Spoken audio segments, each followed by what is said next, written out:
दुष्यंत व शकुंतला की प्रेम कथा का दूसरा भाग। जब दुष्यंत मारीची ऋषि के आश्रम में आता है नमस्कार। तब भरत को देखता है और फिर क्या होता आपका है एक बार देखिए फिर आगे। हमारी ऑनलाइन कक्षाओं में स्वागत है। हम बात कर रहे थे हमारे संस्कृत के स्पंदना पाठ्य पुस्तक जो कक्षा 10 में चलती है, उसके चतुर्थ पाठ श्री भस्व सिंह है दंताम शत गणिशी। प्रिय विद्यार्थियों, जैसे मैंने बताया था कि ये एक नाटक है जो कालिदास द्वारा लिखित है। शकुंतला और दुष्यंत की प्रेम कथा के बारे में ये प्रचलित है, लेकिन हमारे जो इसमें 7 अंकों का ये नाटक होता है और हमारे 7वें अंक से ही इस पाठ को लिया गया है। तो उसके बाद में जब इसके दुष्यंत और शकुंतला के पुत्र होता है सर्वदमन, जिसका नाम भरत प्रसिद्ध होता है और उसके नाम पर हमारे देश का नाम भारत पड़ता है, तो उस भरत और शकुंतला के वापस मिलन की कहानी इस पाठ में प्रस्तुत की गई है। जैसे आपको पता है कि शकुंतला को वहां से निकालने के बाद दुष्यंत बेचैन रहता है और इतने में इंद्र का सारथी आ जाता है मातली।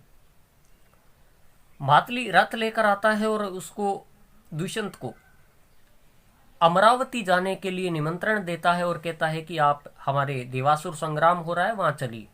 उसका निमंत्रण स्वीकार करके देवासुर संग्राम में भाग ले लेता है दुष्यंत। देवासुर संग्राम से वापस आते समय महर्षि मारीची का आश्रम आता है।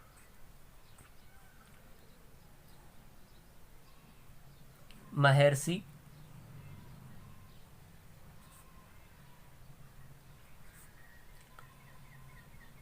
मारीच का आश्रम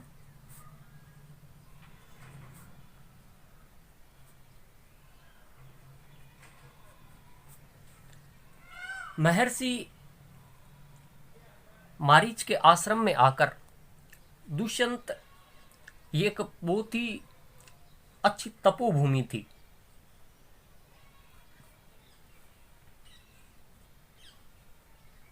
तपोवन था जहां पर कि अशिष्ट कार्य या जो खराब कार्य है, अव्यवहारिक कार्य है, वह करना वर्जित था।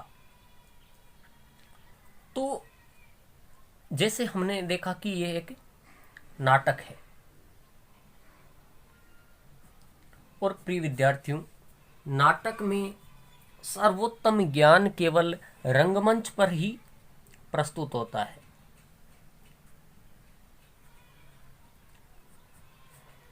रंगमंच उद्देश्य की दृष्टि से सर्वोक्त विधि है, सबसे अच्छी विधि है रंगमंच विधि। तो रंगमंच पर क्या होता है, जैसे एक रंगमंच कहते हैं स्टेज को, और स्टेज का एक सर्वोत्तम उदाहरण होता है, आप सभी में प्रचलित होता है रामलीला। रामलीला में देखते हो कि पीछे से कोई आवाज़ आती है, जब तक कि पर्दा, पहले आगे वाला पर्दा नीचे रहता है, उसके पीछे से आवाज़ आती है। तो नेपथ्य में यानी पर्दे में जब मारीची के आश्रम में पहुंच जाता है, यानी नाटक शुरू होता है कि पर्दा तो नीचे रहता है और उस पर्दे के पीछे से आवाज आ रही थी, माँ खलु चापल्यम कुरु कथम गते एवात्मनः प्रकृतिम। माँ खलु चापलम कुरु कथम गतः एवात्मनः प्रकृतिम। पर्दे के पीछे से एक ऐसी आवाज आई कि चंचलता मत करो। जबकि देखो, ये तो क्या थी, एक तपोभूमि थी जिसमें अशिष्ट कार्य वर्जित थे, कोई भी अशिष्ट कार्य नहीं होता था। लेकिन यहां से आवाज आ रही थी कि चंचलता मत करो, चंचलता मत करो। अर्थात जहां अशिष्ट कार्य होता ही नहीं हो, वहां किसी को रोकने की आवश्यकता नहीं होती है। लेकिन यहां तो किसी को मना किया जा रहा था, वर्जित किया जा रहा था कि चंचलता मत करो। क्या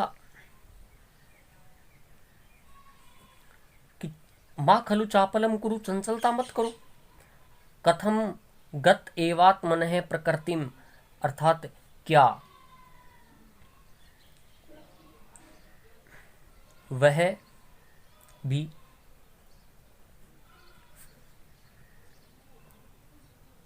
अपने स्वभाव को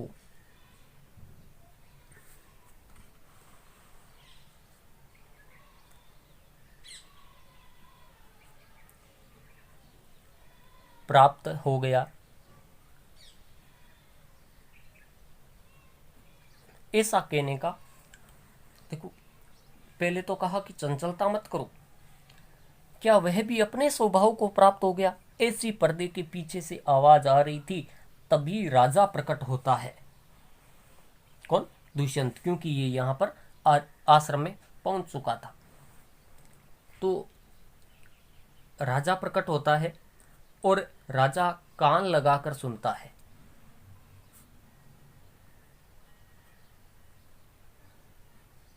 कान लगाकर सुनता है। देखो यहां दिया भी हुआ है कि राजा आगे दिया है, कर्णम दत्वा, कान लगाकर, अभूमिम यम अविनयशी, अर्थात ये स्थान तो अशिष्ट आचरण के योग्य नहीं है। कान लगाकर सुनता है क्या चीज? ये चंचलता मत करो। तो इसने मन में सोचा कि यह स्थान तो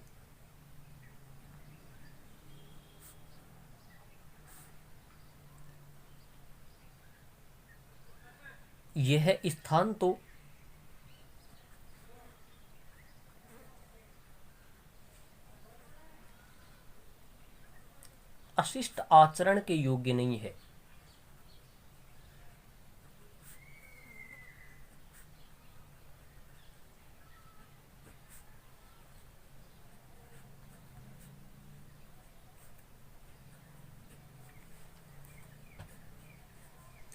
फिर किसे मना किया जा रहा है?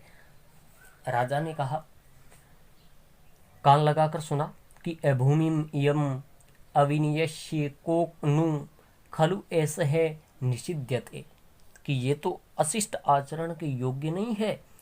फिर यहाँ पर किसे मना किया जा रहा है?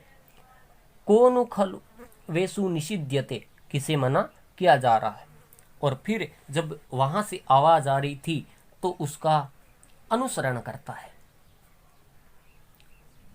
अनुसरण यानी पीछा करता है कि आवाज कहां से आ रही। जहां से आवाज आ रही थी वहां जाकर राजा ने क्या देखा? राजा देखा कि दो तपस्विनी एक बालक को मना कर रही थी।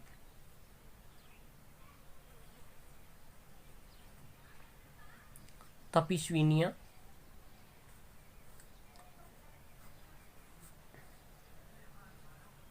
द्वारा एक बालक को मना किया जा रहा था।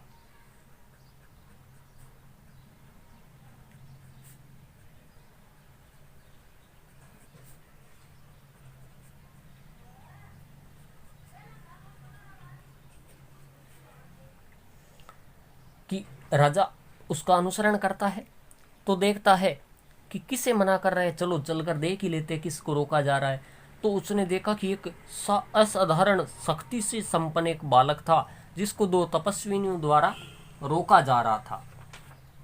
तो इतने में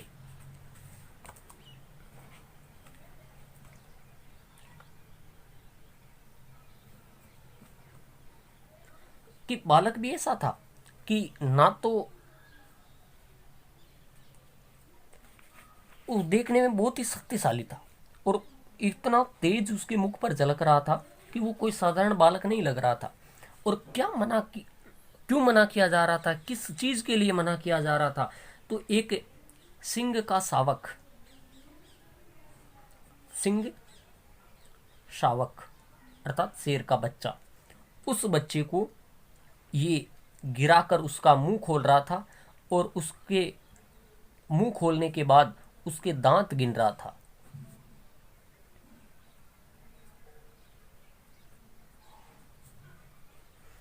अब ये उस बच्चे ने अपनी माँ का दूध पी रहा था वो बच्चा, और उस बच्चे को खींचकर उसको गिरा दिया, मुंह खोलकर जबरदस्ती उसके दांत गिन रहा था।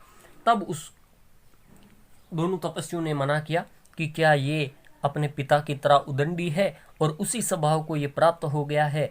ऐसा करके वो उसको खींच रही थी, तो उस शेर की जो केसर होती है उसके बाल बिखर गए थे। केसर होती है शेर की गर्दन के बाल।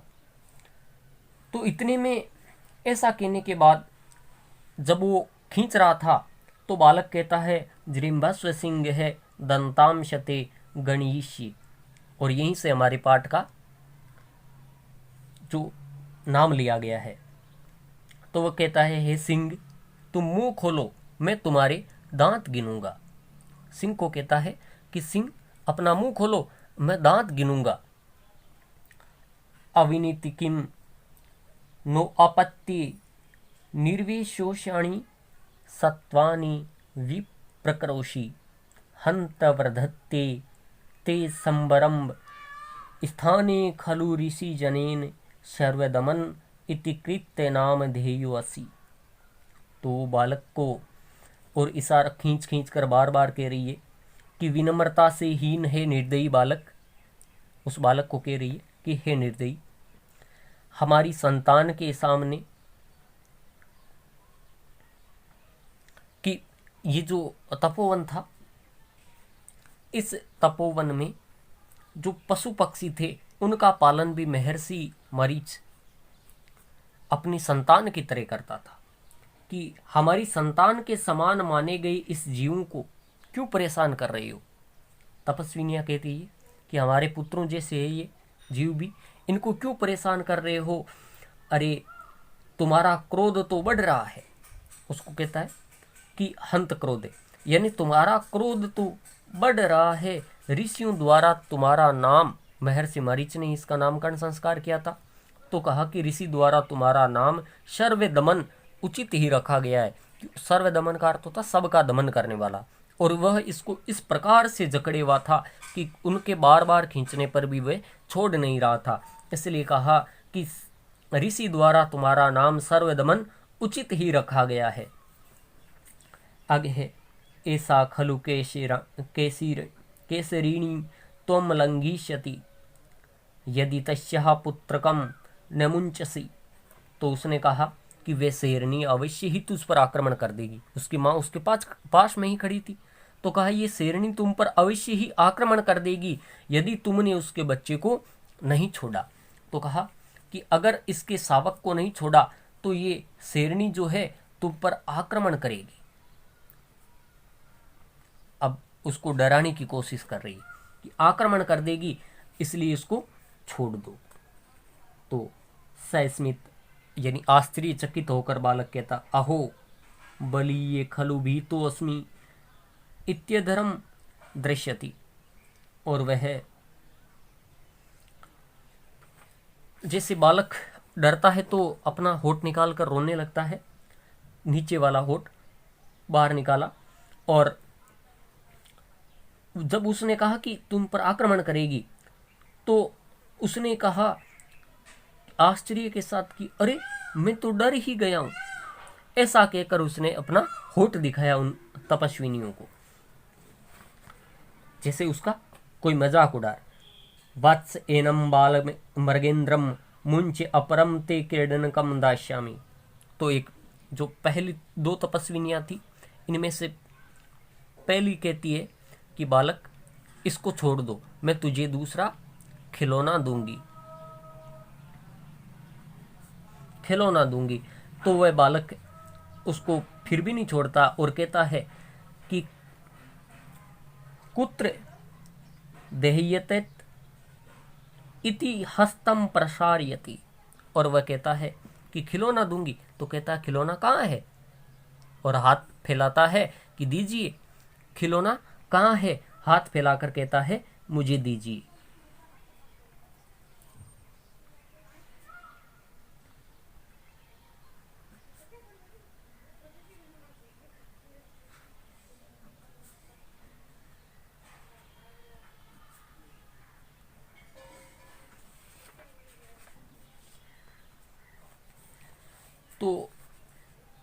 इसने कहा दूसरी तपस्विनी से, काहे सुव्रते ने शक्य ऐसे वाच मात्रेण विरमयी तुम कि हे सुवर्ती, ये केवल कहने मात्र से नहीं रुकने वाला। तुम जाओ और मेरी कुटिया से ऋषि मार्कंडे के पुत्र का एक मिट्टी का खिलौना है जिसमें रंग भरे हुए है और वो मोर का एक खिलौना है, वो ले आओ।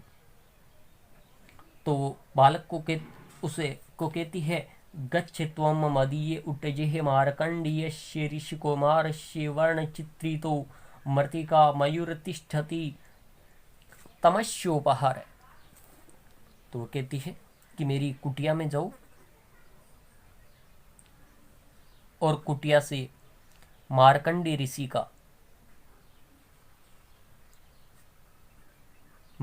ऋषि के पुत्र का मिट्टी का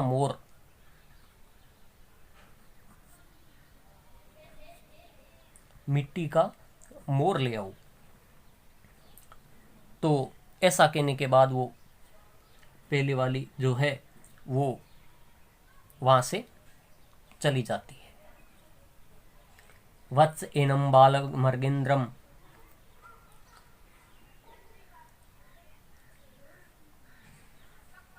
और कहती है बेटा इसको छोड़ दो, और ऐसा कहते हुए वो निकल जाती है।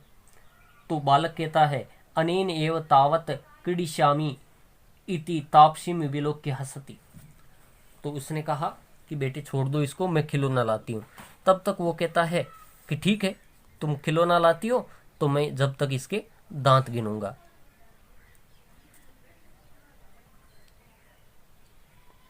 दांत गिनता हूं, ऐसा कहकर उस तापसी को देकर हंसता है और उसका मजाक उड़ाता है।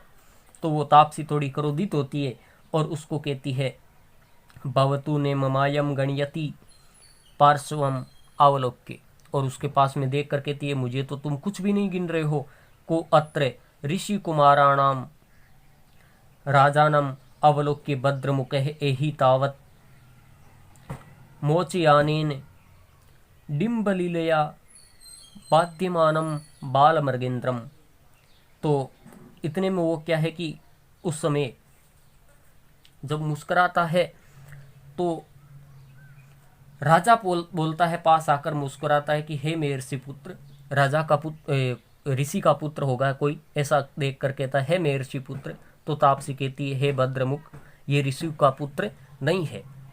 तो राजा भी कहता है कि आकार भद्रमुखम ने खलु ऋषि कुमार है। तो कहती है कि ये कोई ऋषि का पुत्र नहीं है। और राजा फिर कहता है, आकार सदृश्यम चेष्टिम मेवाश्य कथयति स्थान प्रतियातु वयम एवंत किरण है। तो वो कहती है, आकार से और इसकी सकल सूरत से ये मुझे भी नहीं लगता है कि ये ऋषि कुमार है, लेकिन यहाँ पर तो कोई आ ही नहीं सकता ना, इसलिए ऋषि कुमार के अलावा इसका अगर है तो इसका वंश क्या है, ऐसा ये वह उसे तापसी से पूछता है।